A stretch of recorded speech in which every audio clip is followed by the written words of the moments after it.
ડીસાના સાંઈબાબા મંદિર ખાતે આજે બજરંગ ચેરિટેબલ ટ્રસ્ટ દ્વારા અસહ્ય ગરમી વચ્ચે હજારો લોકોને ઠંડી અને મસાલેદાર છાશનું વિતરણ કરી માનવતા મહેકાવતું સરાહનીય આયોજન કરવામાં આવ્યું હતું।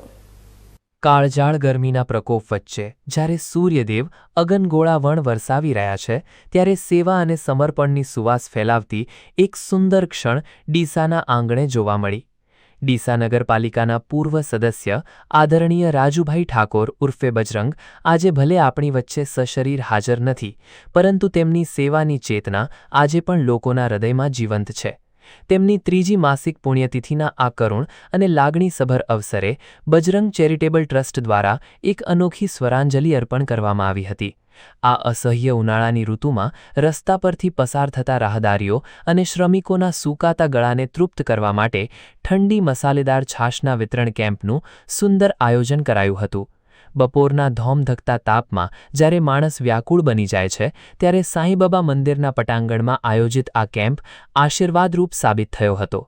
બહારગામથી આવતા અજાણ્યા મુસાફરો, સ્થાનિક નાગરિકો અને વાહન ચાલકોએ આ કાળઝાળ ગરમીમાં અમૃત સમાન ઠંડી છાશનું સેવન કરીને શરીરમાં અદ્ભુત તાજગીનો અહેસાસ કર્યો હતો અને આયોજકોને અંતરના આશીર્વાદ આપ્યા હતા।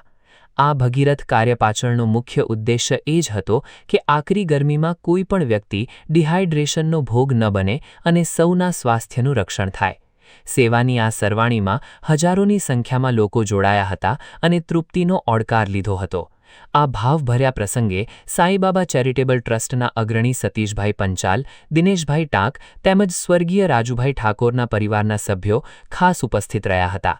પરિવારજનોની આંખોમાં રાજુભાઈની યાદોની ભીનાશ હતી, તો સાથે જ તેમના નામે થઈ રહેલા આ પુણ્ય કાર્યનો સંતોષ પણ સ્પષ્ટ દેખાતો હતો। ખરા અર્થમાં આ માત્ર છાશ વિતરણનો કેમ્પ નહોતો, પરંતુ એક દિવંગત આત્માની સ્મૃતિમાં માનવતાના ઉત્કૃષ્ટ મૂલ્યોને વણી લેતો લાગણીસભર મહોત્સવ બની રહ્યો હતો।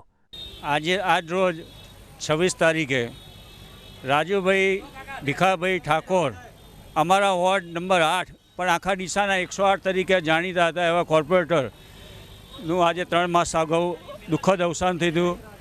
એના નિમિત્તે હમણાં સ્પોર્ટ્સ ક્લબના પણ અંદર બજરંગ ટુર્નામેન્ટ રમાડવામાં આવી અને આજે અહીં સાંઈબાબા મંદિર આગળ છાશનું વિતરણ કરવામાં આવે છે।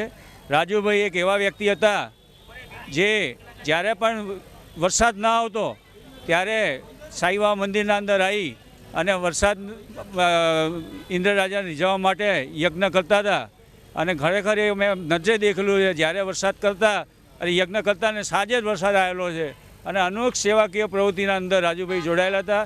આજે એમને બહુ યાદ કરીએ છીએ। ભગવાન એમને આત્માને વૈકુંઠમાં સ્થાન આપે તેવી પ્રાર્થના।